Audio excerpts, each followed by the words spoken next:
Hi అండి. Welcome to Shri కన్నా TV.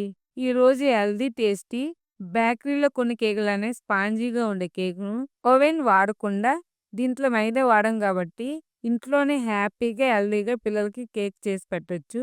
ఇంట్లో ఉండే వాటితోనే దీనికి న్యూ ఇయర్ కేక్ కూడా చేయొచ్చు.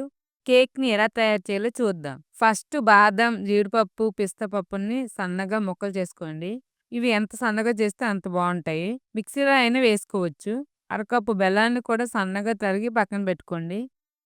ఒక కప్పు గోధుమ పిండి తీసుకొని ఒక గిన్నెలో వేసుకోవాలి. Half table spoon baking powder, పావు టేబుల్ స్పూన్ బేకింగ్ సోడా వేసుకోవాలి.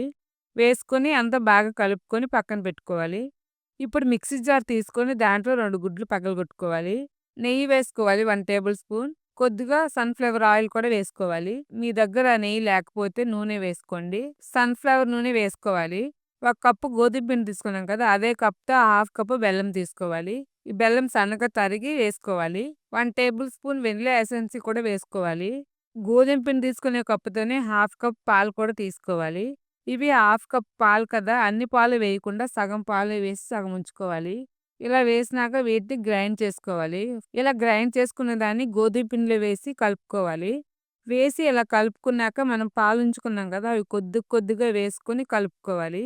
మనం ఏ కప్పుతో గోధుమ పిండి తీసుకున్నామో అదే కప్‌తో హాఫ్ కప్ పాలైతే కరెక్ట్‌గా సరిపోతాయి. పాలన్నీ వేసి ఇలా స్మూత్‌గా మిక్స్ చేసుకున్నాక దీన్ని ఇప్పుడు ఒక కేక్ బౌల్‌లో వేసుకోవాలి. మనం కట్ చేసి పెట్టిన బాదం, పిస్తా, జీడిపప్పు ముక్కలున్నాయి కదా! అవి వేసుకొని స్పూన్‌తో కలుపుకోవాలి.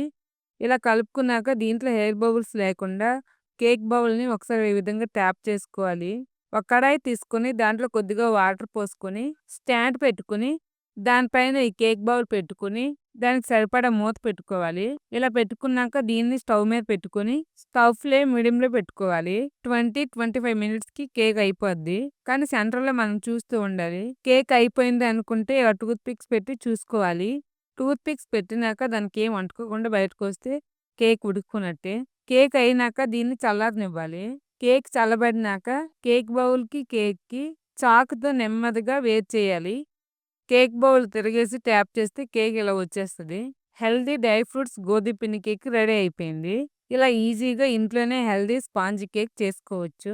దీనికి మనము న్యూ ఇయర్ కేక్‌లా చేసుకోవాలనుకుంటే చూడండి పైన ఎక్స్‌ట్రా ఇలా తీసినాక దీనిపైన ఇంట్లో జామ్ ఉంటది కదా! పిల్లలకి పెట్టే జాము. ఆ జాముని తీసుకొని దీనిపైన క్రీమ్‌లా పూసుకోండి. జాముని ఈ విధంగా క్రీమ్‌లో రాసుకున్నాక దీనిపైన హ్యాపీ న్యూ ఇయర్ అని పేరు రాసుకుందాం. దీనికోసం పెరుగు తీసుకోండి కొద్దిగా గడ్డ పెరుగు. దాంట్లో కొద్దిగా పంచదార వేసుకొని ఇలా మిక్స్ చేసుకొని ఒక కవర్‌లో వేసుకొని దానికి చిన్న హోల్ పెట్టుకోండి. దీనిపైన పేరు రాసేయండి. ఇలా హ్యాపీ న్యూ ఇయర్ అని రాసినాక కొద్దిగా మిగుల్చుకునే బాదం, పిస్తా, జీడిపప్పు ముక్కలున్నాయి కదా! అవి దీనిపైన వేసుకోండి. అంతే సింపుల్‌గా, హెల్తీగా న్యూ ఇయర్ కేక్ కూడా చేసుకోవచ్చు దీంతో. ఇంట్లో ఉండే వాటితోనే ఇంట్లోనే హెల్తీ స్పాంజీ కేక్ చేసుకోండి. ఇలా తప్పకుండా మీరు కేక్ ట్రై చేసి పిల్లలకి పెట్టండి. ఈ కేక్‌ని మెచ్చుకోకుండా అస్సలు ఉండలేరు.